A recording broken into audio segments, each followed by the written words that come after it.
Chapter 9 Grandpa Joe Takes a Gamble. The next day, when Charlie came home from school and went in to see his grandparents, he found that only Grandpa Joe was awake. The other three were all snoring loudly. "Shh," whispered Grandpa Joe, and he beckoned Charlie to come closer. Charlie tiptoed over and stood beside the bed.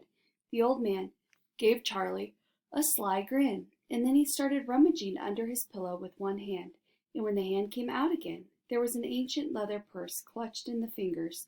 Under cover of the bedclothes, the old man opened the purse and tipped it upside down. Out fell a single silver 10-cent piece.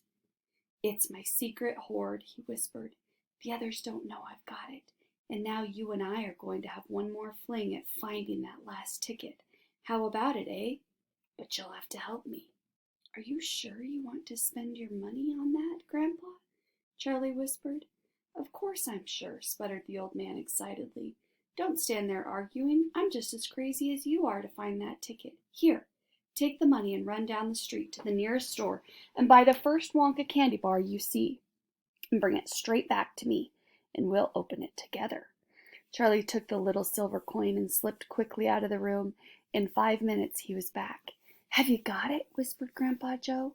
His eyes were shining with excitement. Charlie nodded and held out the bar of candy. "Wonka's Nutty Crunch Surprise," it said on the wrapper. "Good," the old man whispered, sitting up in the bed and rubbing his hands. "Now come over here and sit close to me and we'll open it together. Are you ready?" "Yes," Charlie said, "I'm ready." "All right, you tear off the first bit." "No," Charlie said, "you paid for it. You do it all." The old man's fingers were trembling most terribly as they fumbled with the candy bar. "We don't have a hope, really," he whispered, but he giggled a bit. "You know we don't have a hope, don't you?" "Yes," Charlie said, "I know that." They looked at each other and both started giggling nervously. "Mind you," said Grandpa Joe, "there is just that tiny chance that might be the one. Don't you agree?" "Yes," Charlie said, "of course. Why don't you open it, Grandpa?" "All in good time, my boy, all in good time. Which end do you think I ought to open first?" "That corner. The furthest one from you. Just tear off a tiny bit, but not quite enough for us to see anything." "Like that?" said the old man. "Yes, now just a little bit more." "You finish it," said Grandpa Joe. "I'm too nervous." "No, Grandpa, you must do it yourself." "Very well, then, here goes." He tore off the wrapper. They both stared at what lay underneath. It was a bar of candy. Nothing more. All at once, they both saw the funny side of the whole thing, and they burst into peals of laughter. "What the heck's going on?" cried Grandma Josephine, suddenly waking up. "Nothing," said Grandpa Joe. "You go on back to sleep." Chapter 10 The Family Begins to Starve. During the next 2 weeks, the weather turned very cold. First came the snow. It became very suddenly one morning, just as Charlie Bucket was getting dressed for school. Standing by the window, he saw the huge flakes drifting slowly down out of an icy sky that was the color of steel. By evening, it lay 4 feet deep around the tiny house, and Mr. Bucket had to dig a path from the front door to the road. After the snow, there came a freezing gale that blew for days and days without stopping. And oh, how bitter cold it was! Everything that Charlie touched seemed to be made of ice, and each time he stepped outside the door, the wind was like a knife on his cheek. Inside the house, little jets of freezing air came rushing in through the sides of the windows and under the doors, and there was no place to go escape them.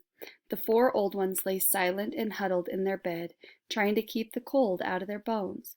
The excitement over the golden ticket had long since been forgotten. Nobody in the family gave a thought now to how anything except the 2 vital problems of trying to keep warm and trying to get enough to eat. There is something about very cold weather that gives one an enormous appetite. Most of us find ourselves beginning to crave rich, steaming stews and hot apple pies and all kinds of delicious warming dishes. And because we are all a great deal luckier than we realize, we usually get what we want, or near enough. But Charlie Bucket never got what he wanted because the family couldn't afford it. And as the cold weather went on and on, he became ravenously and desperately hungry. Both bars of candy, the birthday one and the Grandpa Joe one had bought, had long since been nibbled away, and all he got now were those thin, cabbagey meals 3 times a day. Then all at once, the meals became even thinner.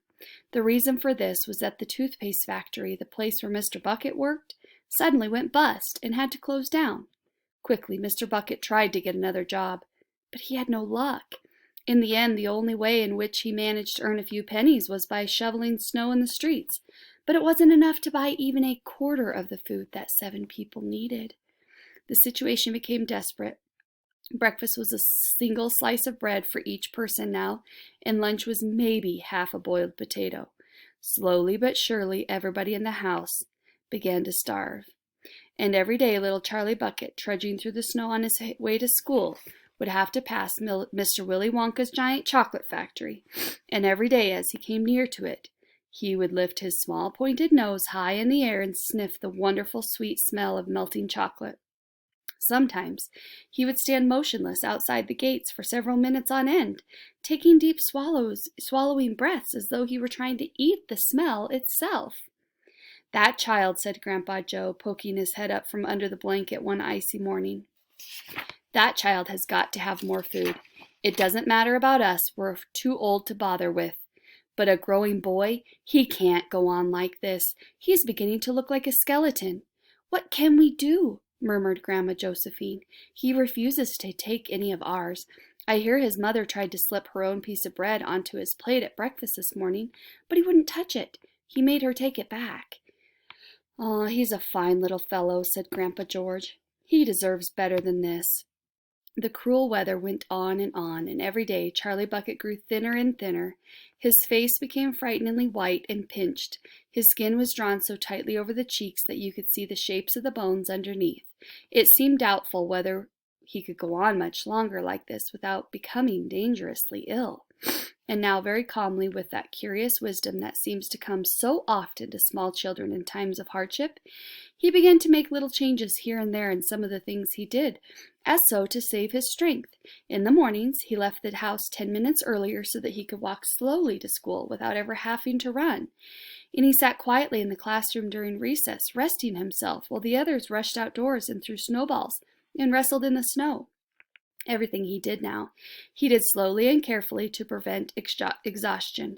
Then one afternoon, walking back home with the icy wind in his face, and incidentally feeling hungrier than he had ever felt before, his eye was caught suddenly by a piece of paper that was lying in the gutter, in the snow.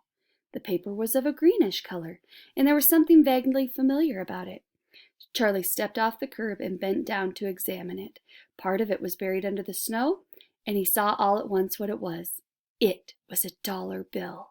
Quickly he looked around him. Had somebody just dropped it? No, that was impossible because of the way part of it was buried. Several people went hurrying past him on the sidewalk, their chins sunk deep in the collars of their coats, their feet crunching in the snow.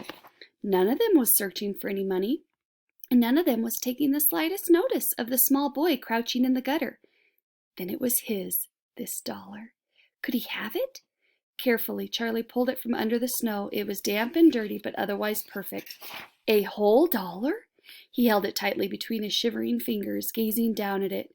It meant one thing to him at this moment, only one thing, and it meant food. Automatically, Charlie turned and began moving toward to the nearest shop. It was only 10 paces away. It was a newspaper and a stationery store, the kind that sells most everything, including candy and cigars. And what he would do, he whispered quickly to himself. He would buy one luscious bar of candy and eat it all up, every bit of it, right then and there, and the rest of the money he would take straight back home and give to his mother. Chapter 11. The Miracle. Charlie entered the store and laid the damp dollar bill on the counter. "1 Wonka's Whipple Scrumptious Fudge Mellow Delight," he said, remembering how much he had loved the one on his birthday. The man behind the counter looked fat and well-fed. He had big lips and fat cheeks and a very fat neck. The fat around his neck bulged out all around the top of his collar like a rubber ring. He turned and reached behind him for the candy bar. Then he turned back again and handed it to Charlie. Charlie grabbed it and quickly tore off the wrapper and took an enormous bite. Then he took another, and oh, the joy of being able to cram large pieces of something sweet and solid into one's mouth. The sheer blissful joy of being able to fill one's mouth with rich, solid food. "You look like you wanted that one, Sonny," the shopkeeper said pleasantly. Charlie nodded. His mouth was bulging with chocolate. The shopkeeper put Charlie's change on the counter. "Take it easy. It'll give you a gut ache if you swallow it like that without chewing." Charlie went on wolfing the candy. He couldn't stop. In less than a minute and a half, the whole thing had disappeared down his throat. He was quite out of breath, but he felt marvelously, extraordinarily happy. He reached out a hand to take the change. Then he paused. His eyes were just above the level of the counter. They were staring at a little silver coins that were lying there. The coins were all dimes. There were 9 of them altogether. Surely it wouldn't matter if he spent just one more. "I think," he said quietly, "I think I'll have just one more of those candy bars. The same kind as before, please." "Why not?" the shopkeeper said, reaching behind him again and taking another Whipple Scrumptious Fudge Mellow Delight off the shelf. He laid it on the counter. Charlie picked it up and tore off the wrapper, and suddenly, from underneath the wrapper, there came a brilliant flash of gold. Charlie's heart stood still. "It's a golden ticket!" screamed the shopkeeper, leaping out about a foot in the air. "You've got a golden ticket! You found the last golden ticket!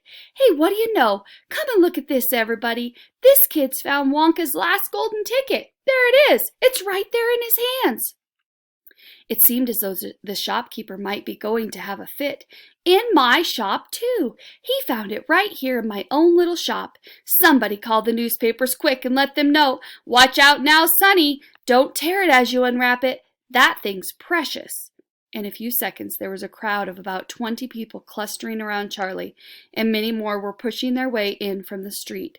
Everybody wanted to get a look at the golden ticket and at the lucky finder. "Where is it?" somebody shouted. "Hold it up so all of us can see it." "There it is, there! He's holding it in his hands. See that gold shining? How did he manage to find it, I'd like to know?" A large boy shouted angrily. 20 bars a day I've been buying for weeks and weeks." "Think of all the free stuff he'll be getting, too," another boy said enviously. "A lifetime supply. He'll need it, that skinny little shrimp," a girl said, laughing. Charlie hadn't moved. He hadn't even unwrapped the golden ticket from around the candy bar. He was standing very still, holding it tightly with both hands while the crowd pushed and shouted all around him. He felt quite dizzy. There was a peculiar floating sensation coming over him, as if he were floating up in the air like a balloon. His feet didn't seem to be touching the ground at all. He could hear his heart thumping away loudly somewhere in his throat. At that point, he became aware of a hand resting lightly on his shoulder, and when he looked up, he saw a tall man standing over him. "Listen," the man whispered. "I'll buy it from you. I'll give you $50. How about it? I'll give you a new bicycle as well, okay?" "Are you crazy?" shouted a woman who was standing equally close. "Why, I'd give him $500 for that ticket." "You want to sell that ticket for $500, young man?" "That's quite enough of that," the shopkeeper shouted, pushing his way through the crowd and taking Charlie firmly by the arm. "Leave the kid alone, will you? Make way there. Let him out." And to Charlie, as he led him to the door, he whispered, "Don't you let anybody have it. Take it straight home quickly before you lose it. Run all the way and don't stop till you get there. You understand?" Charlie nodded. "You know something?" The shopkeeper paused, smiling at Charlie. "I have a feeling you needed a break like this. I'm awfully glad you got it. Good luck to ya." "Thank you," Charlie said, and off he went, running through the snow as fast as his legs would go. And as he flew past Mr. Willy Wonka's factory, he turned and waved at it and sang at it, "I'll be seeing you. I'll be seeing you soon." And 5 minutes later, he arrived at his own home.